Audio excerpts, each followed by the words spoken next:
আমি একটা ছবি দেখাতে চাই বর্ডারের এলাকা থেকে, যে এই যে আমার বইয়ের এখানে একটা ছবি, সেখানে বলছে যে কশন, যে লেখা সাবধান সামনে বাংলাদেশ।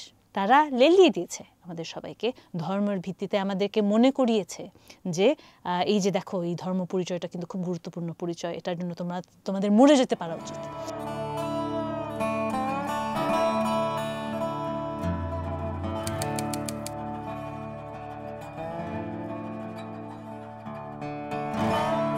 দেশভাগ তো আসলে মনে হয় যে দেশগুলো ছিল বা একটা পুরো দেশ ছিল, সেগুলো আমরা ভাগ করে ফেলেছি।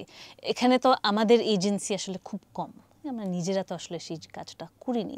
এখন বাইরের থেকে সে একজন ভাগ করে দিয়েছে এবং ওটার নাম দিয়েছে পার্টিশন। তো পার্টিশনই বলি, হ্যাঁ, যে এটাই বোঝাতে যে এটা বাইরে থেকে ইম্পোজ করে দেওয়া একটা জিনিস, হ্যাঁ, যে আমরা নিজেরা কিন্তু বিভক্ত হতে চাইনি। পরবর্তীতে আমাদেরকেই তো লেলিয়ে দেওয়া হয়েছে, আমরাই করেছি কাজটা, আমরাই এদিক ওদিক গেছি, জায়গা খুঁজেছি, আমরা ইনফ্লুয়েন্সড হয়েছি, ম্যানিপুলেটেড হয়েছি, তাই না? তারপরে আমরা এইদিকে আমরা নানান জায়গায় গিয়েছি, কিন্তু সেটা তো আসলে নিজেদের থেকে আসেনি, তাই না? ইন্ডিজিনাস অর্থে সেটা আসেনি। তো সেই জায়গা থেকে আসলে প্রাপ্তি না, এটা আসলে মানে ক্ষত, হ্যাঁ, মানে দেশভাগ তো আসলে দেশভাগ না, এটাকে দেশ ক্ষত করে ফেলার একটা গল্প। যে 47 থেকে, হ্যাঁ, যে কারণ এটা আবার কনফিউজিং, কারণ এটা এমনও না যে 47-এ আমরা একটা ইউনাইটেড একটা দেশ ভেবেছিলাম, সেটাও তো না। এটা তো আসলে দেশ না, এটা তো একটা জায়গা যেখানে নানান ধরনের পলিটিক্স আছে, নানান ধরনের রাজনীতি আছে, এবং এখানে যে সবাই যে একভাবে সংযুক্ত সেটাও না, অনেক ধরনের বিচ্ছিন্নতাও আছে। যে তো দেশ ভাগ মানে আসলে খুবই খুবই মানে কমপ্লিকেটেড একটা জিনিসে পরিণত হয়। কারণ এক অর্থে আমরা বলছি যে আমরা ভাগ করছি ধর্মের ভিত্তিতে, এবং এমন একটা আরোপিত জিনিস, এবং ধর্মটা এইভাবে ধর্মকে ভাবাটাও এই অঞ্চলের জন্য নতুন একটা জিনিস, হ্যাঁ, যে এর মধ্যে যে ভাগটা করা যায়, ধর্ম দিয়ে যে ভাগটা করা যায়, এটা তো আসলে এক অর্থে অভাবনীয়, হ্যাঁ। এই কারণেই এটা আবারও পার্টিশনই বলতে হয়, কারণ আমাদেরকে বারবার মনে রাখতে হবে যে এই বিভক্ত যে করলো, এই যে ধর্মের রাজনীতি যে আসলো এখানে, সেটা কিন্তু আমাদের থেকে আসেনি, সেটা ব্রিটিশ শাসন থেকে এসছে। তারা লেলিয়ে দিয়েছে আমাদের সবাইকে, ধর্মের ভিত্তিতে আমাদেরকে মনে করিয়েছে যে এই যে দেখো, এই ধর্ম পরিচয়টা কিন্তু খুব গুরুত্বপূর্ণ পরিচয়, এটার জন্য তোমাদের মরে যেতে পারা উচিত, হ্যাঁ। এই যে এই ধারণাটা, এটা আরোপিত, এটা আমাদের উপর বসিয়ে দেওয়া। তো সেই জায়গা থেকে আমি বলবো যে এটা খুবই সমস্যাজনক। কিন্তু আবার অন্যদিকে আমরা দেখছি যে এই পার্টিশনের কনটেক্সটে এই যে একটা দেশ গড়ার একটা জায়গা থেকে ইন্ডিয়াতে দেখছি এক ধরনের জাতীয়তাবাদী ধারণা, এবং সেই জাতীয়তাবাদী ধারণাটা যখন তারা তৈরি করছে, সেখানেও আবার বিভাজনের রাজনীতি দিয়েই তৈরি করছে, সেখানে আবার বিভক্ত করেই কিন্তু তৈরি করছে, কিন্তু বিভক্ত করে আবার একটা ঐক্য তৈরি করার চেষ্টা করছে, যেটা সবার জন্য প্রযোজ্য হবে, হ্যাঁ। যার কারণে আবারও সবার ধর্ম কী হবে, সবার ভাষা কী হবে, তো আবার তাহলে কী হচ্ছে, আমরা দেখছি একটা ভাষার রাজনীতিও চলে আসছে, হ্যাঁ। যে এই যে আমরা পরিচয় দিয়ে, হ্যাঁ, যেই পরিচয় একসময় জাস্ট ডিসক্রিপটিভ একটা জিনিস ছিল, চুলের রঙের মতো, হ্যাঁ, আমরা ঠিক এমনই ব্যাপারটা কিন্তু, যে আমার চুলের রং লাল, আমার চুলের রং কালো, এবং আমরা এক কাজ করি, আমরা ওদেরকে বলি যে তোমরা দুই ধরনের মানুষ, তোমরা একসাথে থাকতে পারবে না, এবং সেইভাবে তোমাদের সমাজ ব্যবস্থা গড়ে নিতে হবে। ব্যাপারটা কিন্তু সেরকমই, এবং আমরা দেখছি ব্রিটিশরা এই কাজটা করে দিয়ে গেল, এবং এই সময়ে 40-এর দশকে, 50-এর দশকে ভারতও ঠিক একই কাজটাই করছে। যেই কলোনিয়াল কন্ট্রোল থেকে মুক্তি চেয়েছি, সেই ধরনের কলোনিয়াল কন্ট্রোলই কিন্তু সেই নতুন দেশগুলো আবার ব্যবহার করছে, আবার সেই কন্ট্রোল করেই তারা এক ধরনের ঐক্য তৈরি করছে, মোটামুটি জোরপূর্বক, না, যে ধরেন হায়দ্রাবাদকে যে জোর করা, কাশ্মীরকে জোর করা, এবং কাশ্মীরটাও আমাদের জন্য এখন রয়ে গেছে পার্টিশনের আনরিজলভড ইস্যু হিসেবে, হ্যাঁ। তারা আজ পর্যন্ত এটা রিজলভ করতে পারেনি। আজ পর্যন্ত আমরা কি জানি, ব্রিটিশ আমলেও দেখেছি, এবং এই পার্টিশনের পরবর্তী সময়ে আমরা দেখেছি যে কোনো রাষ্ট্রই, এটা আপনি কলোনিয়াল রাষ্ট্র বলেন আর এই রাষ্ট্র, এই মডার্ন রাষ্ট্র, তারা কিন্তু আসলেই চায় না তাদের মানুষ মুক্তি হোক, মুক্তি পাক। মুক্তিকেই তারা কিন্তু ভয় পায়, স্বাধীনতাকেই তারা কিন্তু ভয় পায়। কারণ সেটা না হলে কাশ্মীর তো এতদিন এভাবে আনরিজলভড ইস্যু হিসেবে থাকে না। আমরা দেখি পাহাড়ি এলাকাগুলো, আমাদের দেশেও সিএইচটি হোক বা এই পাকিস্তানে এই নর্থ ওয়েস্ট ফ্রন্টিয়ার প্রভিন্স হোক, ভারতেও এই আদিবাসী সব এলাকাগুলো হোক, আসামে হোক, বা যেখানে এই যে সব জায়গাতে আমরা দেখছি যে ধরেন স্পেশাল পাওয়ার্স অ্যাক্ট দিয়ে তাদেরকে আবার দমন করে রাখা, এগুলো তো আসলে কলোনিয়ালিজমেরই একটা আজকের রূপ, না? যে সেখান থেকে কিন্তু আমরা অনেক দিক থেকে বের হয়ে আসতে পারিনি। তো ওই দিক থেকেই তারা আমাদের পার্টিশন করে দিয়ে গেছে, তারা আমাদেরকে শিখিয়ে গেছে কীভাবে বিভাজনের পলিটিক্স করতে হয়, এবং আমরা এখন পর্যন্ত সেই বিভাজনের পলিটিক্সই করে যাচ্ছি। পার্টিশনকে আমাদের সেই জন্য, বা ব্রিটিশদেরকে আমাদের এখনও সেই জন্য হয়তো ধন্যবাদ দেওয়া উচিত, কিন্তু আমাদের দুঃখের বিষয় সেটাও যে আমরা সেটা এখনও উতরাতে পারিনি, আমরা তার বাইরে বেরিয়ে আসতে পারিনি। তো প্রাপ্তি তো নাই একেবারেই, সেটাই মানে পার্টিশনটাই আমাদের একটা মূল সমস্যা। কারণ আমরা সেই সহিংসতার সাথে, রক্তের সাথে আমাদের সেই যে পরিচয়, সেই পরিচয়টা এখনও আছে। আমরা রক্ত কিন্তু দিয়েই যাচ্ছি, এবং আমরা বলি বারবার রক্তের কত দাম, রক্ত দিয়েছি, হ্যান ত্যান। রক্তের তো কোনো দাম নেই, আমাদের দেশে নেই, ভারতে নেই, কোথাও রক্তের কোনো দাম নেই। আমরা রক্তের দাম বারবার চাই, মনে করি রক্তের বিনিময়ে আমরা কি পেলাম। রক্তের বিনিময়ে আমরা কিন্তু আসলে কিছুই পাইনি, আমরা খালি রক্তটা দিয়েই গেছি। হ্যাঁ, যার কারণে আমাদের এই অ্যান্টি কলোনিয়াল জায়গা থেকে হোক বা মুক্তির জায়গা থেকে হোক, আমাদের আসলে বলতে হবে যে আমরা রক্তটা দিব না, আমরা রক্ত দিব না। আমরা যেটা চাই, আমরা যেই মুক্তিটা চাই, আমরা সেই মুক্তিটার জন্যই পথে নামবো, কিন্তু রক্ত দিয়ে না। আমাদের রক্ত দেওয়ার দিন আমি মনে করি শেষ। তো ওটা অবশ্য সরি, ওটা একটু অন্য জায়গায় চলে গেল। কিন্তু ওই যে ওই একটা জায়গা থেকে যে আমরা কি পেলাম পার্টিশন থেকে, আমরা পেয়েছি সহিংসতা, আমরা পেয়েছি এই যে রক্ত দিয়ে বিলীন হয়ে যাওয়ার একটা রাজনীতি, যেটা কিন্তু আসলে নিয়ে নেয়। এই যে আমরা পার্টিশনের সময় এই ইন্ডিয়ান ন্যাশনালিস্ট ওই সময়টাতে, এই যে আমরা যদি গান্ধীর নন ভায়োলেন্সও দেখি, সেটা তো ভীষণই প্রবলেম্যাটিক একটা জিনিস, তাই না? যে নন ভায়োলেন্সটা আবার কি? হ্যাঁ, নন ভায়োলেন্স মানে কি? Non violence requires that the oppressor has a conscience, তাই না? অপ্রেসারের যদি কোনো কনসিয়েন্স না থাকে, সেই নন ভায়োলেন্স দিয়ে কী হয়? সেই নন ভায়োলেন্স মানে আবারও রক্ত দিয়ে যাব, আমি শুয়ে থাকবো, এসে আসো আমাকে মারো মারো মারো। কিন্তু যেই অপ্রেসারের, যেই নিপীড়কের কোনো বিবেক নেই, হ্যাঁ, এটা তো খালি রক্ত দিয়ে যাওয়া। এই রক্ত দেখে তো তার কিছুই হচ্ছে না, হ্যাঁ, এই রক্ত দেখে সে হয়তো খুশিই হয়ে যাচ্ছে, তাই না? এই জিতছি, তাই না? আমরা যদি সেই সহিংসতার মধ্যে থাকি, আমরা সেই মানসিকতার মধ্যে থাকি যে রক্ত দেখে আমরা খুশি হয়ে যাচ্ছি, তাহলে তো সেই বিবেক যেখানে নাই, সেখানে তো সেই নন ভায়োলেন্স আসলে ভীষণই ভায়োলেন্ট একটা জিনিস। হ্যাঁ, আমরা এটার নামটাই নন ভায়োলেন্স, কিন্তু ইনইফেক্ট অ্যাকচুয়াল পলিটিক্সে সেটা ভীষণই ভায়োলেন্ট একটা জিনিস, এবং এইটাই আমরা ইনহেরিট করেছি। হ্যাঁ, যে আমরা এই যে আমরা গান্ধী এবং রবীন্দ্রনাথের মধ্যে যেই দ্বন্দ্ব, খানিকটা এসব কারণেও, হ্যাঁ, যে এই প্র্যাগম্যাটিক পলিটিক্স হলে মানে কি, এখানে যে আবার একটা ক্লাসিস্ট ব্যাপার আছে। কারণ কারা রক্ত দেয়? আমরা তো আবার সেই গরিব ঘরের ছেলে মেয়েদেরকে নিয়ে এসে বলি রক্ত দে, রক্ত দে, রক্ত দে। হ্যাঁ, রক্ত তো তারাই দেয়। আমরা এই যে জুলাই অভ্যুত্থানের সময় সবচেয়ে বেশি রক্ত দিয়েছে শ্রমিক শ্রেণীর লোকজন, না? সেটা কি আমরা মনে রাখি? আমরা তো মনে রাখি না, কিন্তু আমরা রক্তটা দিয়েই দিই, এবং আমরা ফ্রিতে পাই, অ্যাজ ইফ রক্ত তো আমরা ফ্রিতে পাই, আমরা রক্তটা ফ্রিতে দিয়ে দিই। হ্যাঁ, এই যে এটাই হচ্ছে নন ভায়োলেন্সের পলিটিক্স, এবং সেই জিনিসটাও আমি বলবো পার্টিশন থেকেই আমাদের প্রাপ্তি। আমি একটা ছবি দেখাতে চাই বর্ডারের এলাকা থেকে, যে আমার বইয়ের এখানে একটা ছবি আমি তুলেছি ইন্ডিয়ার সাইড থেকে, যেখানে একটা সাইনবোর্ড, সেখানে বলছে যে কশন ইন্দো বাংলাদেশ বর্ডার, এবং ওটা আর একটা বাংলায় লেখা, মানে এমনভাবে লেখা যে হাতে লেখা, স্ক্রিবল করার মতো করে, যে লেখা সাবধান, সামনে বাংলাদেশ। এটা দেখে আমি একটু মানে কিছুক্ষণ ওটা দাঁড়িয়ে দেখছিলাম, কারণ কশনের বাংলা তো আসলে সাবধান না, না? এটা সাবধানের ইংরেজি করলে আমি বলবো বিওয়্যার বাংলাদেশ।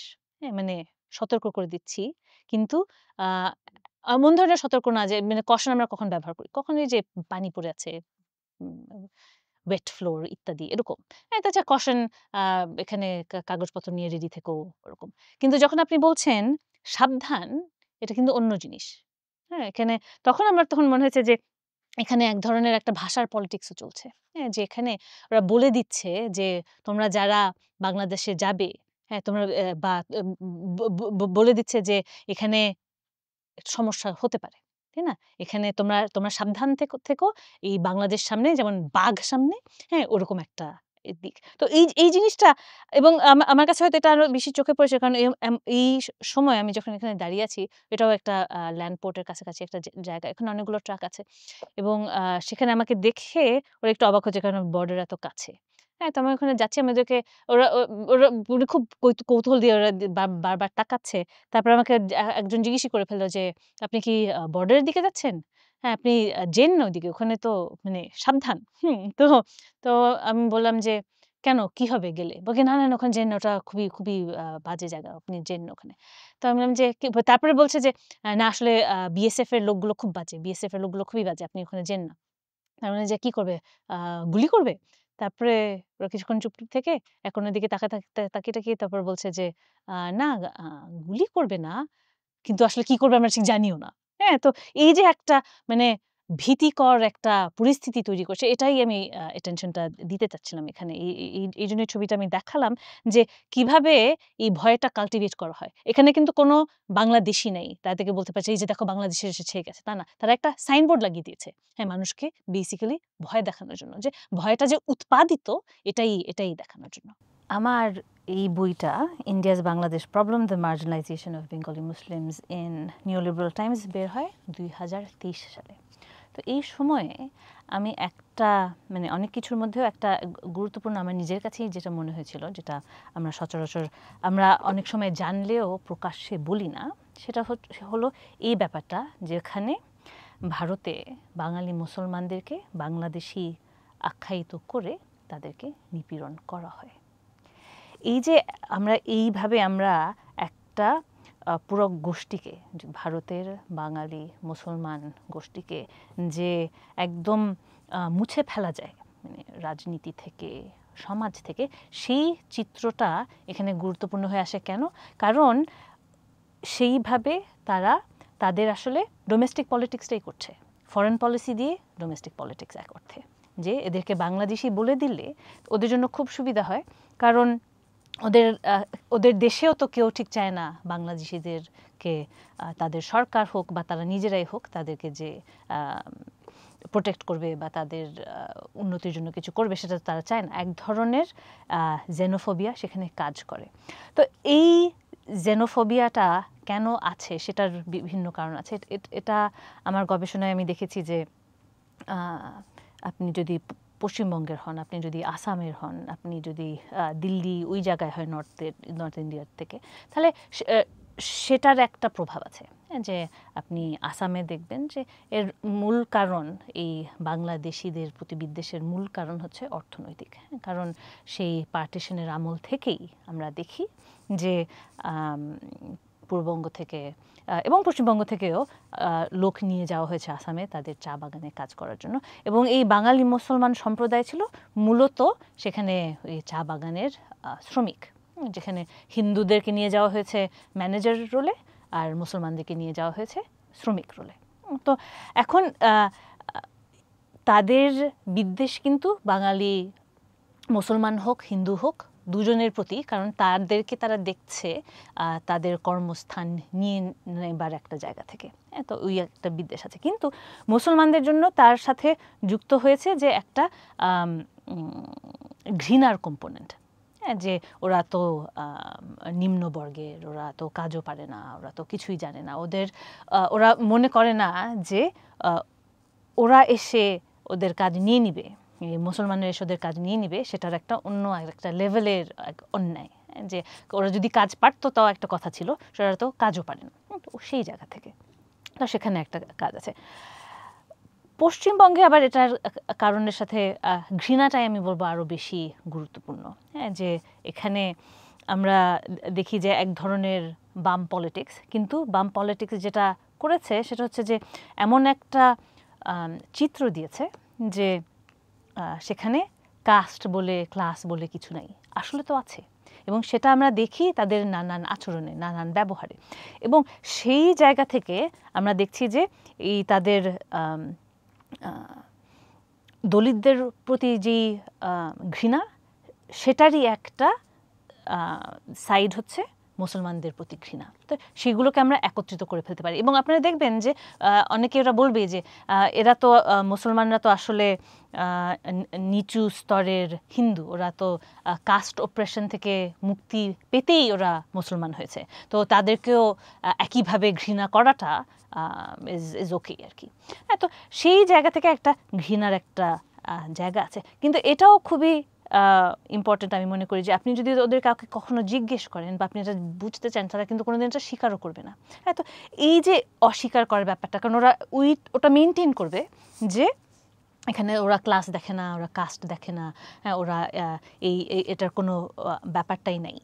তো এটা একদিকে। অন্যদিকে এও হচ্ছে যে যেমন আমি মানে বেশ কিছু সময় কাটিয়েছি ভারতে এই গবেষণাটার জন্য, এবং নানান জায়গায় আলোচনা করেছি। তো একটা জায়গায় আমি যখন আলোচনা করতে গেছি, তখন আমার খুব খুব রেগে গিয়ে আমাকে একজন বলেছে, মানে একজন আসলে কয়েকজনই, অনেকে মানে বলেছে যে তুমি কি জানো যে 24 কিলোমিটার পর্যন্ত আমাদের বর্ডার কিন্তু বাংলাদেশিরা নিয়ে নিয়েছে। হ্যাঁ, তো সেটা নিয়ে আমি আসলে ভীষণ অবাক হয়েছি, কারণ তখন আমি বুঝেছি যে কাজটা এখানে কী হচ্ছে। হ্যাঁ, যে এই কনফ্লিকশনটা যেটা বলছিলাম, হ্যাঁ, যে ওরা ওদের নিজেদের নাগরিককেই বাংলাদেশি বলছে এবং দেখাতে চাচ্ছে যে তাদের বর্ডার এলাকাগুলো হচ্ছে এইভাবে গ্রেটার বাংলাদেশ একটা প্রজেক্টে ঢুকে গেছে। হ্যাঁ, যে ওরা বলছে যে ওরা এইভাবে ইনক্রোচ করছে। হ্যাঁ, সেই থেকে এরা হচ্ছে ইনক্রোচার, ইনফিলট্রেট করে গেছে, তারা ভারতীয় হিসেবে এখানে আছে। তো সেই জায়গায় তখন কিন্তু আমি যখন সেসব জায়গায় যাই, এবং এখানে আপনি দেখবেন যে বেশিরভাগ সময় যদি তারা মুর্শিদাবাদ থেকে হন অথবা যদি মালদা থেকে হন, তখন বিশেষ করে এটা ওরা এমন একটা যে ওরা মনেই করে যে মুর্শিদাবাদ বা মালদা এটা হচ্ছে কোড ওয়ার্ড বাংলাদেশিদের জন্য। ওরা আপনি যদি বলেন যে আপনি মুর্শিদাবাদ বা মালদা থেকে, তাহলে ওরা বলবে যে ও তার মানে আসলে ওরা বাংলাদেশি। এবং অনেক ধরনের কনস্পিরেসি থিওরি সেখানে আছে যে হ্যাঁ, ওরা তো আসলে টিপ পরে হিন্দু সেজে থাকে, ওরা তো আসলে বাংলাদেশি। এবং এই যে একটা জিনিস ঘটছে, এটা কিন্তু আমি আমার গবেষণার পিরিয়ড 10 বছর সময়, হ্যাঁ, আমি নানানভাবে নানান আকারে অনেক ধরনের এক্সাম্পল এখানে আছে, আমি দিতে পারবো। কিন্তু যেটা বলতে চাইছি যে সেটা আমরা এখন আর একটু জোর জবরদস্তি আমাদের দেখতেই হচ্ছে, এখন না দেখলেই নয়। হ্যাঁ, তাই এই একটা পরিস্থিতি যে ছিল, এটা আমি ঠিক জানি না যেটা আমরা সবাই এটা জানতাম কিনা। হ্যাঁ, যে আমরা, কারণ হঠাৎ করে এখন যখন আমরা পুশিনের গল্প শুনি, অনেক সময় মনে হয় যে আমরা এমনভাবে এটা আমাদের কাছে আসছে অ্যাজ ইফ এটা একটা নতুন একটা জিনিস। এটা কিন্তু আসলে নতুন জিনিস না। এই কনফ্লেশনটা অনেক দিন ধরে তৈরি করা একটা কনফ্লেশন। হ্যাঁ, কিন্তু এবং এইখানে যেটা এই পার্টিশনের যে একটা ভূমিকা আছে, সেটাও ঠিক, যে সেটা হচ্ছে কি যে অনেকেই এই যে পার্টিশনের সময় যারা ভারতে থেকে গেছে, হ্যাঁ, ওদেরকে তো এখনও রেফিউজি বলা হয়। এটা তো ওদেরকে তো আসলে রেফিউজি বলার কোনো মানে নেই, রিয়েলি আসলে কোনো মানে নেই, তাই না? কারণ ওরা তো আসলে রেফিউজি না, ওরা তো ওখানেই থাকে, ওরা তো ভারতীয়, ওদের মানে ওরা তো বাইরের কেউ না, কিন্তু ওদেরকে কিন্তু এখনও রেফিউজি বলা হয়। তো সেই দিক থেকে তখন আপনি বুঝেন যে আচ্ছা, ওদেরকে যদি রেফিউজি বলা হয়, তাহলে পরবর্তীতে যারা এসে তারা কি আরও রেফিউজি? মানে ওই যে ওই শুরুতেই যে গলদের যে একটা ব্যাপার আছে, সেটা সেখানে। হ্যাঁ, যে এখন এই রেফিউজিদেরকে নানানভাবে নিজেদেরকে সেখানে স্থাপিত করতে হয়েছে। হ্যাঁ, যে তারা অনেক কাজ করে অনেক নানানভাবে তাদের নিজেদের আইডেন্টিটিকে ধরে, যেমন সেখানে এসে এবং অনেক ধরনের স্টিরিওটাইপও তাদের শুনতে হয়েছে। এবং এমন একটা ভাবে যে একভাবে তারা তাদের পূর্ববঙ্গের সাথে যেই কানেকশনটা, সেটাকে একটু এক্সোটিসাইজও করতে হয়েছে, যে পূর্ববঙ্গের ইলিশ হোক, পূর্ববঙ্গের শাড়ি হোক, পদ্মা হোক বা যাই হোক। এবং আপনি দেখবেন যে এই যে কিছু ধরনের ন্যারেটিভ ওখানে আপনারা শুনবেন যে পূর্ববঙ্গে তাদের বিশাল জমি ছিল, তাদের অনেক ধান ছিল, গোয়াল ভরা কী সব। হ্যাঁ, মানে এই যে ধরনের কথাগুলি আপনি বারবার কিন্তু শুনবেন। হ্যাঁ, যে এখানে এক ধরনের নস্টালজিয়া, এক ধরনের, হ্যাঁ, কিন্তু এটা কখন হয়? হ্যাঁ, যখন তাদেরকে আউটসাইডার হিসেবেই গণ্য করা হয়। হ্যাঁ, যে তাদের মেমোরিটাই তাদেরকে এক ধরনের সান্ত্বনা দেয় যে আচ্ছা একটা সময় তো এমন ছিল, এটা দেশভাগের কারণে এরকম একটা জিনিস হয়ে গেছে, এবং পরবর্তী সময়ে তারা আসলে এই জায়গাটাতে তারা নিজে আপন করে নিতে পারেনি, তাদেরকে আপন করে কেউ নেয়নি, এখনও একটা টানাপোড়েনের মধ্যে দিয়ে আছে। এবং একটা যেটা এই সময় পুষেনে আমরা এটা দেখি যে আপনি কিছুদিন আগে চারিদিকে হয়তো ভাইরালও হয়েছিল ওই একটা জিনিস, যে বাংলাদেশি ভাষা, যে ওরা বলছে যে আমরা আমরা জানি ওরা বাংলাদেশি, কারণ ওরা বাংলাদেশি ভাষায় কথা বলছে। বাংলাদেশি ভাষাটা আবার কি, যে এইখান থেকে যে একটা ভাষার পলিটিক্সও আছে, ওটা তো আসলে একদিক থেকে খুবই মানে হাস্যকর একটা জিনিস, হ্যাঁ, যে বাংলাদেশি ভাষা তো বাংলাই, তো সেটা নিয়ে আবার পশ্চিমবঙ্গের সবাই খুব রাগ হলো যে হ্যাঁ বাংলাদেশি ভাষা বাংলা, হ্যাঁ এটা এইভাবে আমাদেরকেই তো ওরা টার্গেট করছে ইত্যাদি ইত্যাদি। কিন্তু ওইখান থেকে আবার বোঝা গেল যে আবারও পশ্চিমবঙ্গের বাইরে যে ধরনের অ্যান্টি বাংলাদেশি সেন্টিমেন্ট আছে, সেখানে কিন্তু আবার হিন্দু মুসলমানের তফাৎটা করছে না তারা। হ্যাঁ বাংলাদেশি মানে বাংলাদেশি, হিন্দু হোক মুসলমান হোক, হ্যাঁ আমরা কাউকেই চাই না। এবং আমরা এই জিনিসটা এনআরসি সিএ এর সময় যেই প্রোটেস্টগুলো হচ্ছিল, তখন আমরা দেখেছিলাম এই একই ধরনের ভাষা আসামে, হ্যাঁ, যে যেখানে বেশিরভাগ প্রোটেস্টে তারা বলছে যে এইভাবে আপনারা বলতে পারেন না যে বাংলাদেশ থেকে হিন্দুরা আসলে তাদেরকে আমরা রেফিউজি স্ট্যাটাস দিব, কিন্তু মুসলমানদেরকে দিব না, বা না হিন্দুদেরকে আমরা সিটিজেনশিপ স্ট্যাটাস দিব, কিন্তু মুসলমানদেরকে দিব না, যে হিন্দু হওয়ার কারণেই তারা নাগরিক হওয়ার যোগ্যতা রাখে। এই যে কথাটা, এটা যে একটা ডিসক্রিমিনেটরি কথা, সেটা যে বলাটা সমস্যাজনক, এটা যখন সবাই বলছে, তখন আসামে ওরা বলছে যে না না আমরা হিন্দুদেরকেও চাই না, আমরা মুসলমানদেরকেও চাই না, এবং সেটা বলতে গিয়ে বলছে দেখো আমরা কিন্তু কমিউনাল না, যে এটা ওদের মানে এটাই এক ধরনের জিনিস, যে এটা ভীষণই রিগ্রেসিভ, তো তাই না, ওরা বলছে আমরা কাউকেই চাই না, এটা সবাইকেই বের করে দাও, কিন্তু ওরা বলছে যে দেখো আমরা কিন্তু কমিউনাল না, হ্যাঁ আমরা কিন্তু একই সমান হিন্দুদেরকে মুসলমানদেরকে ওদের দুজনকে এগ্রি না করি, জাস্ট বাংলাদেশি হলেই হলো, না, যে ওই একটা জায়গা থেকে যে মানে আমরা ওটাই হচ্ছে ইকুয়াল ট্রিটমেন্ট, ওটাই হচ্ছে গিয়ে নন কমিউনাল পজিশন। তো ওই জিনিসটা আমরা দেখি এখন আবার, হ্যাঁ, যে এই যে বাংলাদেশি ভাষার জায়গাটায় এসে আমরা দেখছি যে ওদের এটা ওটা ওদের যায় আসে না, এখন বিজেপির জন্য যায় আসে। বিজেপি চায় বলতে যে না হিন্দুদেরকে আমরা আশ্রয় দিব, মুসলমানদেরকে না। কিন্তু এই সাধারণভাবে আমরা যদি সাধারণ মানুষের জেনোফোবিয়া দেখি, তাহলে ওরা কিন্তু এই ডিফারেন্সিয়েশনটা করছে না, ওরা বাংলাদেশি হওয়াটাকেই ওরা সমস্যাজনক মনে করছে। এটার সুরাহা মনে হয় আসলে নাই, কারণ সুরাহা থাকলে এটার এই যে সমস্যাটা, সেটার একটা রিয়ালিটিতে একটা বেসিস থাকা দরকার ছিল। হ্যাঁ, যে ওরা যেইভাবে বলে, যেমন একটা একটা পলিটিক্স যারা সারাক্ষণ করার চেষ্টা করে, সেটা হচ্ছে যে কয়জন বাংলাদেশি ভারতে থাকে, ২০ মিলিয়ন, ২০০ মিলিয়ন, মানে ইচ্ছামতো ওদের, হ্যাঁ, ২ জন ইত্যাদি। তো যেমন এই বইটা করার সময়, যেমন যখন আমি গবেষণাটা করছি, সবাই আমাকে এইটাই ছুড়ে দিত যে হ্যাঁ জানো কয়জন থাকে, জানো জানো। তো তখন না আমরা এমন একটা জায়গায় থাকি, বাংলাদেশ বলেন বা ইন্ডিয়া বলেন, এই পুরা দক্ষিণ এশিয়ায়, এখানে এই নাম্বারের খেলা দিয়ে তো কোনো খেলা হয় না, নাম্বার দিয়ে সবই হয়। আমরা একটু টাকা পয়সা দিলে অনেকগুলো লোক চলে আসে, কোশ্চেন না দিলে কেউই আসে না, অনেকগুলো লোক ইন্ডিয়াতে চলে যেতে পারে, আবার রাতারাতি সবাই আবার ফেরতও চলে আসতে পারে, তাই না? এই জায়গাটা তো ঠিক। এবং আমরা দেখি যে আ এই গণনার মধ্যে অনেক ধরনের ভুল। কি ধরনের ভুল? যে আম এই যে ওরা আনডকুমেন্টেড ইমিগ্রেন্টদেরকে গুনবে, ওরা কিভাবে গুনে? ওরা গুনে যে বর্ডারে কারা ধরা পড়লো, এবং বর্ডারে কারা ধরা পড়ে, তা বেশিরভাগ যারা ধরা পড়ে তারা তো হচ্ছে গিয়ে আসলে ট্রেডার। তারা ট্রেড করতে গিয়ে তারা ধরা পড়ছে। ওরা কিন্তু ওখানে থাকছে না। কিন্তু ওরা গণনা করে যারা ইলিগাল ইমিগ্রেন্ট হিসেবে। ওরা তো ইমিগ্রেন্ট না। ওরা তো ওখানে ব্যবসা করতে গেছে। ওরা তো থাকতে যায়নি। তো এখানে একটা ইনহেরেন্টলি এখানে একটা নাম্বারের প্রবলেম আছে। হ্যাঁ? তো ওইটা দিয়ে আসলে হচ্ছে না। কিন্তু তার মানে কি যে ওখানে কোনো বাংলাদেশী নেই? সেটাও না। আছে। কত আছে? সেটা আমরা জানিও না। এবং এই যে এক ধরনের আম কনফেশন করাটা সহজ। হ্যাঁ? সেটার মানে হচ্ছে গিয়ে যে ওরা এই ভীতিটাকে আরো অনেক বড় করে ধরতে পারে। হ্যাঁ? ওরা যে বলতে পারে যে ওরা তো বাংলা বলে, ওরা তো আমাদের মতো দেখতে। তার মানে কত বাংলাদেশী এখানে। এরা যেভাবে বলতে পারে। হ্যাঁ? সমস্যা তো ওখানেই। হ্যাঁ, কারণ ওরা কি এটা বলতে পারে? কারণ ওরা বলতে পারে, হ্যাঁ, দেখতে তো একই তো। হ্যাঁ, ওরা একটা ওদের মতন করে কি একটু শাড়ি পরলে, টিপ পরলে ওদের মতো দেখায় না? দেখায় তো। আমরা তো সবাই একই রকম দেখতে। তাই না? এই যে কিন্তু আমরা বলতে চাই যে না দেখেই বোঝা যায়। আমি যখন ওখানে গবেষণা করছি, আমার যাদের সাথে কাজ করছি, আমাকে এসে একদিন বলছে যে আপনাকে না আমাদের মতোই লাগে। আপনাকে ইন্ডিয়ান লাগে। তো এটা আমাকে কমপ্লিমেন্ট হিসেবে বলছে কিন্তু। তো আমি বললাম যে, লাগবেই তো। আমরা তো সবাই একই রকমই দেখতে।" তারপর বলে, "না, না, আমরা কিন্তু সবাই আসলে একই রকম দেখতে না। আমাকে কি বাংলাদেশী মনে হতো?" বলছি, "হ্যাঁ।" "না, আমাকে একদমই বাংলাদেশী মনে হতো না।" মানে সেটা আবার কি অপমান আরকি যে তার কাছে বাংলাদেশী মনে হতো। সেটা একটা সে বলে যে, "এটা তো আমাকে না, না, না, আমাকেও ইন্ডিয়ান লাগে আসলে।" তো এই যে জিনিসটা, হ্যাঁ? যে তার মানে এখানে এক ধরনের আম ক্লাস নিয়ে একটা ইস্যু হচ্ছে। হ্যাঁ? যে যাদেরকে ওরা মনে করছে যে গরিব না, হ্যাঁ? তারা তার মানে বাংলাদেশী না। হ্যাঁ? যে তখন আমি যখন বলছি যে, "আচ্ছা আপনি কি করে বোঝেন যে বাংলাদেশী?" "এটা তো দেখেই বোঝা যায়।" তো বলছে, "কারা?"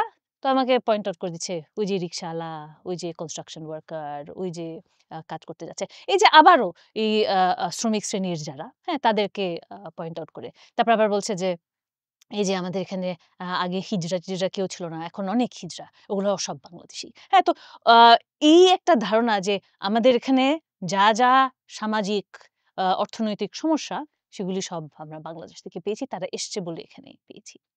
কিন্তু এটাও হয়েছে যে এরকম যে ঘটনাক্রমে আমি বাংলাদেশী বলে কয়েকজন আবার বলেছে যে, "না আমি কিন্তু আসলে বাংলাদেশী।" হ্যাঁ? যে আমি এভাবে এসেছি ইত্যাদি, ইত্যাদি। হ্যাঁ? কিন্তু এই যে এ এ এটা বললাম বলতে যে এখানে এক ধরনের নুয়ান্স আছে। এটা এত স্ট্রেইট ফরওয়ার্ড না। হ্যাঁ? এমনও না যে ওখানে কোনো বাংলাদেশী নাই, এমনও না যে ছেয়ে গেছে। হ্যাঁ? যে এই সত্যটা ওখানকার একটা মাঝামাঝি জায়গায়। কিন্তু এখন ওই গণনায় যদি আমরা ঢুকি আমাদের কিন্তু আর কোনো কাজ হবে না। কোনো কিছু বোঝা হবে না, কিছু না। তো তখন আমি আমার কাজের কারণেই আমি চিন্তা করলাম যে কয়জন আছে it doesn't really matter. What matters হচ্ছে কি যে আমরা এটা দিয়ে আমরা করছিটা কি? ওরাই বা কি করছে? কি ধরনের রাজনীতি এই নিয়ে খেলছে? তারপরে তখন বোঝা গেল যে তাদের রাজনীতির সাথে আসলে কয়জন আসছে যাচ্ছে সেটার কোনো সম্পর্কই নাই।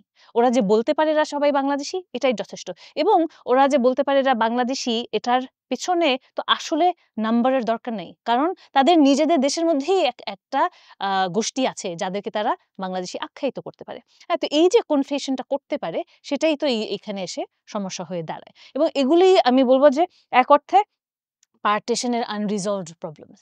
তাই না? কারণ আমরা জানি যে পার্টিশন এর সময় এই পাশে মানে আম আ বেঙ্গল পার্টিশন এর জায়গাটায় আ অনেক সময় লেগেছে এটাকে একটা আ মানে আ ওই ওয়েস্টার্ন বর্ডার এর মতন করে তুলতে। এবং অবশেষে হয়ওনি। হ্যাঁ? যে আমরা জানি যে ওই পাঞ্জাব বর্ডার হচ্ছে গিয়ে আ আ রাতারাতি বন্ধ হয়ে যায়, আসা যাওয়া থেমে যায়। কিন্তু বেঙ্গল বর্ডারে কিন্তু সেটা না। হ্যাঁ? যে অনেকদিন পর্যন্ত আম আম মানে well into the 50s আমরা জানি যে মানুষজন আসা যাওয়া করছে, মানুষজন চিন্তা করছে। এবং এটা কিন্তু আম আ যে আচ্ছা আমরা করতে দিয়ে অন্যদিকে তাকাই তা না। এখানে আ মানে ট্রিটির মধ্যেই সেটা ছিল যে আমরা ওদেরকে আসা যাওয়া করতে দিব। আসা যাওয়া করে তারা নিজেরাই বেছে নিবে তারা কোথায় থাকতে চায়। তার একটা কারণ ছিল যে এখানে সহিংসতা অত বেশি ছিল না। হ্যাঁ? যে ওদেরকে এই অপশনটা দেওয়া হয়েছিল যে তোমরা যেয়ে থাকবে। তো মানে আমাদের মানে চেনা পরিচিতদের মধ্যেও অনেকে আছে যারা এরকম কিছুদিন এখানে গেছে, আচ্ছা যেয়ে দেখেছে কি অপরচুনিটি হয় না হয়। তো এটার মানে কি? এটার মানে হচ্ছে গিয়ে যে দেশভাগের আরো বেশ কিছুদিন পর পর্যন্তও এই যে একটা যে এখানে বর্ডার চলে এসছে এটা আ মানুষের ঠিক মনে ছিল না। হ্যাঁ, বর্ডার একটা আছে। আমরা ম্যাপে দেখলে জানি বর্ডার আছে। কিন্তু যাপিত জীবনে বর্ডারটা কিন্তু নাই। যে ওদের মনের মধ্যে বর্ডারটা কিন্তু নাই। কারণ ওরা তো আসা যাওয়া করতেই পাচ্ছে। তারপর ওরা যখন ডিসিশন নিয়ে নিচ্ছে যে আমরা এই দেশের নাগরিক হতে চাই তখন কাগজপত্র ইত্যাদি সব ঠিকঠাক করে তারপরে সেটা। কিন্তু এই যে বর্ডার তো শুধু আপনি রাজনৈতিকভাবে এঁকে দিলেন সেটা না। হ্যাঁ? আমাকে তো সেটা অ্যাকসেপ্ট ও করে নিতে হবে। যে এই অ্যাকসেপ্টেন্স টা আমি বলব বেঙ্গল বর্ডারে আসলে আ অনেকদিন পর্যন্ত আসেনি। আজও এসছে কিনা সেটা নিয়েও আমরা প্রশ্ন তুলতে পারি। কারণ আমি এখানে আ আম রিসেন্টলি আমার কাজ এই বর্ডারে এবং সেখানেও আমি দেখেছি যে এখানে কে বাংলাদেশি কে ইন্ডিয়ান নিয়ে কারোর কোনো মাথা ব্যাথা নেই। হ্যাঁ? মানে আমরা এই আ ঢাকায় বসে বা দিল্লিতে বসে বা কলকাতায় বসে এইসব শহরে বসে যেভাবে আমরা এভাবে আখ্যায়িত করে ফেলি, এই যে বাংলাদেশি, এই যে ভারতীয়, এই যে তারা পুশিং করছে, এই যে তারা করে যাচ্ছে। ওদের কিন্তু এগুলোতে কোনো মাথা ব্যাথা নেই। হ্যাঁ? তারা আসে, যায়, কাজ করে ইত্যাদি। কিন্তু তাদের মধ্যে যেটা আমি লক্ষ্য করি যেটা মানে হয়তো আমাদের শহরে বসে আমাদেরও লক্ষ্য করা উচিত সেটা হচ্ছে গিয়ে যে তাদের কাছে এই যে আমাদের এই ২ দেশেরই যে অর্থনীতি যেভাবে তাদের উপর প্রভাব ফেলেছে সেটার আ প্রতিক্রিয়া হিসেবে তাদের যে আম জীবিকা চলে গেছে সেটা আমরা দেখি ২ বর্ডারেই। হ্যাঁ, ২ বর্ডার এলাকায়। তো একদিক থেকে আমরা দেখছি যে আম এই বর্ডার এলাকাতেই মানে এটা একটা ইন্টারেস্টিং কন্ট্রাডিকশন ও। হ্যাঁ, কোন অর্থে যে এই যে আমি যেটা বললাম যে এখানকার মানুষজন যে কে বাংলাদেশী, কে ভারতীয় সেটা নিয়ে তেমন খুব একটা পরোয়া করছে না। কিন্তু এখানেই কিন্তু আ এইটা যে দুটো দেশ সবচেয়ে বেশি ভিজিবল। কারণ এখন তো এখানে একটা বর্ডার দিয়ে দেওয়া হয়েছে। তাই না? তো অন দ্যা ওয়ান হ্যান্ড আপনি দেখছেন যে বিশাল বর্ডার, তার কাটা দেওয়া এটা সেটা এবং সেই বর্ডার ঘিরে কিন্তু অনেক ধরনের গল্প-গুজব। হ্যাঁ? যে আমাকে একজন বলছে যে, "আপনি ওখানে বেশি যাতায়াত করেন। এখানে কিন্তু খুব অনেক সার্ভেইলেন্স ক্যামেরা। হঠাৎ আপনাকে কি না কি মনে করে আপনাকে ধরে নিয়ে যাবে।" এবং এই যে ২ সাইডেই কিন্তু এই যে এই ভয়ের ব্যাপারটা আমাকে মানে সারাক্ষণ আমাকে কেউ না কেউ এরকম আ ব বল বলত যে, "আচ্ছা এটা করো না, সেটা করো না।" মানে ভয় পেত আরকি যে আ আবার যদি কোনো দুর্ঘটনা ঘটে একদিকে। এবং অন্যদিকে এই ধরনের কিছু গুজব যে এই যে এখানে এই নো ম্যানস ল্যান্ড এ যে দেখেন এখানে একটা এই যে এই নালাটা কিন্তু ইলেকট্রিকিউটেড। এখানে পার হতে গিয়ে যদি আপনি স্লিপ খেয়ে এখানে পড়ে যান তাহলে কিন্তু আপনি একদম ইনস্ট্যান্টলি আপনি মারা যাবেন। যে এই ধরনের গল্প এখানে আছে। হ্যাঁ? এবং মানে তো একদিকে এটা ভয় আবার অন্যদিকে আপনি দেখবেন যে ঠিক ওই বর্ডারে ওরা আবার কাপড়-চোপড় শুকাতে দিয়েছে। হ্যাঁ, যে মানে খুব ইনফরমাল একটা জিনিসও যে আচ্ছা এটা যে এই একটা বর্ডার যেখানে এরা আমাকে বলছে তারা ভয় পাচ্ছে সেখানেই আবার তারা গেছে কাপড় শুকাতে। হ্যাঁ, তাই না? এই যে এই ধরনের কিছু কন্ট্রাডিকশনস আমরা সেখানে পাই যে আবারও ওই জায়গায় ফেরত আসতে যে এক অর্থে এখানে মানে এরকম লুমিং একটা বর্ডার, এরকম ভয়ংকর একটা বর্ডার কিন্তু এখানে ওই বর্ডারের আশেপাশেই তারা আবার বেশ আ মানে হাওয়া খাওয়ার মতো করে ঘুরে বেড়াচ্ছে। তো আমাকে এসে বলছে যে, "এই যে ও তো ও আম ও ওইদিকে যে আমাকে দেখিয়ে দিচ্ছে যে ও ওখান থেকে এসছে, ও ওখান থেকে এসছে। এই যে আমরা জাস্ট এখানে হাওয়া খেতে এসেছি, আমরা আবার চলে যাবো।" ইত্যাদি। হ্যাঁ, তো নানান ধরনের গল্প আছে। একজন তাদের থেকে আমি জানলাম যে তাদের আম এই যে তারা হচ্ছে কিছু আ লাইনমেন তারা বর্ডারে কিভাবে আ আ যাতায়াত করা যায় আ সেফ থেকে, নিরাপদ থেকে, হ্যাঁ? সেগুলো আমাকে দেখিয়ে দিচ্ছে। যে এই যে এক ধরনের মানে ওপেননেস ও, হ্যাঁ? তো ওরা যে এভাবে বলেও দিচ্ছে যে, এই যে এগুলো করছি। যেগুলো আমাদের দুদেশেরই সরকার মনে করে ইল্লিগাল কাজ। তো আমি ওদেরকে একবার বললাম যে, "আপনারা যে আমাকে বলে দিচ্ছেন যে আমি যদি বলে দেই, তখন আমাকে বলছে যে, "আপনি কেন করবেন এই কাজ? হ্যাঁ? এটা তো আপনি কেন আমাদেরকে এভাবে ধরিয়ে দিবেন? এটা তো" তারপরে আমি বুঝলাম যে এটা তো আসলে একদিকে সেটা হ্যাঁ, যে মানে হ্যাঁ, কোন ধরনের বদমাইশ এই কাজটা করে তা তো বটেই। কিন্তু এও যে আ এরা তো এখানে প্রত্যেকটা মানুষকে চেনে। হ্যাঁ? আমি যে বাইরে থেকে এসছি সেটা কি তারা জানে না? পুরা গ্রাম জানে। হ্যাঁ, যে বাইরে থেকে একটা লোক এসছে। হ্যাঁ? এবং তারা এখানে প্রত্যেকটা মানুষকে চেনে। হ্যাঁ? যে কারা বাইরে থেকে আসে, কারা চলে যায়। হ্যাঁ, একটা হেড কাউন্ট তাদের আছে। এখানে যদি কোনো আ অসুবিধা হয় এবং অসুবিধার সোর্সটা যে আমি সেটা তো আসলে বুঝতে কারোর বাকিও থাকবে না। হ্যাঁ? তো ওই দিকটাও আছে। হ্যাঁ, কিন্তু ধরেন এই যে এক ধরনের ওপেননেস টা, হ্যাঁ, সেটাও আমি বলব যে এখানে যেই ধরনের উন্নয়ন হয়েছে সেটার একদিকে আমরা ভাবি theoretically অন্তত ভাবি যে এই আ ওপেন বর্ডার, লিবারালাইজেশন এগুলোর সাথে এগুলো আসার কথাই তো। কিন্তু আবার আমরা আমরা দেখি যে এবং যেটা নিয়ে তাদের খুব রাগ যে আ ফরমাল হয়ে যাওয়ার কারণে আমরা বর্ডারের মধ্যে এবং এগুলো অনেকগুলো জায়গা এগুলো হচ্ছে গিয়ে ল্যান্ড পোর্ট ও আছে। হ্যাঁ? যে এই জায়গাগুলোর মধ্যে দিয়ে আমরা দেখি যে আ সারাদিন ট্রাক যাতায়াত করছে এই বর্ডার গুলো দিয়ে। যে চেক পয়েন্ট দিয়ে। হ্যাঁ? সব মালামাল নিয়ে আসছে যাচ্ছে, আসছে যাচ্ছে, আসছে যাচ্ছে। কিন্তু ওদের রাগটা হচ্ছে গিয়ে যে ওরা যখন এই কাজটা করে তখন তারা তো ক্রিমিনাল। তাই না? তো তখন ওরা বলছে যে, "আপনার আপনারা ট্রাকে করে গরু নিয়ে গেলে সেটা ঠিক আছে। কিন্তু আমি একটা আ আ আ চড়িয়ে নিয়ে যাচ্ছি বলে সেটা একটা ক্রিমিনাল এক্টিভিটি।" তাই না? এই যে একটা ফরমাল ইনফরমাল ইকোনমির যে একটা পার্থক্য যেটা মানে ঠিক মানে একটা এখানে একটা গ্রাম, তার পাশেই ল্যান্ড পোর্ট। এই যে এই কন্ট্রাডিকশন টা, হ্যাঁ? সেটা তো মানে খুবই দৃশ্যমান। যে কেউ দেখলেই আপনি যে কেউ গেলেই দেখতে পাবে যে এই ধরনের একটা আ বৈষম্য এখানে। তাদের কাছে তো এটা বৈষম্যই লাগছে। তাদের কাছে মনে হচ্ছে যে মানে আমার জাস্ট লাইসেন্স নাই বলে, জাস্ট আমি ব্যবসাটা করতে পারি না বলে, আর জাস্ট আমার এই ক্যাপিটালটা নাই বলে, হ্যাঁ, আমি ফর্মালি ব্যবসাটা করতে পারছি না বলে। হ্যাঁ, কিন্তু তাহলে আমার আমার ইনকাম কোথা থেকে আসবে? আমার ইনকাম তো এই বর্ডার ছাড়া হচ্ছেও না। হ্যাঁ, তো এই যে আনইভেন ডেভেলপমেন্ট এর যে এই একটা ফল, হ্যাঁ, যে আ সব উন্নয়ন হয়েছে শহরে। গ্রামগুলোতে কিছুই হচ্ছে না। এই যে তারা তাদের ক্ষেত খামারও নাই। তারা ইনফেক্ট খেতেই কিছু আ আ কাজ করে দিনমজুরের মতন কাজ। হ্যাঁ? যে এই যে আমরা যে আ ইনফর্মাল কাজটাকেই কাজ হিসেবে ধরে নিচ্ছি এবং ইনফর্মাল কাজের একটা কাজ হচ্ছে গিয়ে চোরাচালানি করা। এখন সেটা ছাড়া তারা টিকতেও পারছে না। তো এটাই বলছে যে একদিক থেকে এটাকে ক্রিমিনালাইজ করে দেওয়া হলো, অন্য দিক থেকে এটা ছাড়া আমাদের চলেও না। তো আমরা তাহলে যাবোটা কোথায়? হ্যাঁ, তো এখন স ওই কন্ট্রাডিক্টরিলি তাদের সেই বর্ডারটা ভাল লাগছে না। কারণ এই বর্ডারের কারণেই তাদেরকে আ আ ক্রিমিনাল হয়ে যেতে হচ্ছে। কিন্তু এই বর্ডারটা না থাকলে তাদের আবার ব্যবসাও তো চলছে না। হ্যাঁ, কারণ বর্ডার আছে বলেই তো আ আ টাকা রুপির মধ্যে একটা আম পার্থক্য আছে যেটার কারণে তারা কিছু জিনিসে ব্যবসা করতে পারে, কিছু জিনিসে পারে না। আনার কিছুতে লাভ, নিয়ে যাওয়ার কিছুতে লাভ। তাই না? এই যে একটা ইকোনমি চলছে সেটা তো এই বর্ডারের কারণেই চলছে। তো এগুলোই ধরেন এই কন্ট্রাডিকশন এর জিনিসগুলা, এগুলোই আমি বলব পার্টিশন এর আনরিজলভড জিনিসগুলা। যে সেই সময় থেকে এই যে এরকম হট মানে হঠাৎ করে এই যে র‍্যাডক্লিফ লাইন এটার লজিকটাই বা কি? হ্যাঁ, মানুষের ঘরের ভিতর দিয়ে চলে গেছে। আমি এরকম বিভিন্ন জায়গায় দেখেছি যে এই যে আ আ বারান্দাটা ভারতে আর রান্নাঘরটা বাংলাদেশে। এরকম আপনি ছিটমহলগুলো যে আ যেগুলো ছিল সেগুলো দেখেন। হ্যাঁ, যে যেভাবে আ আ মোটামুটি সাধারণ মানুষের কাইন্ডনেস এর উপরেই এই ছিটমহলগুলো কিন্তু বেঁচে ছিল।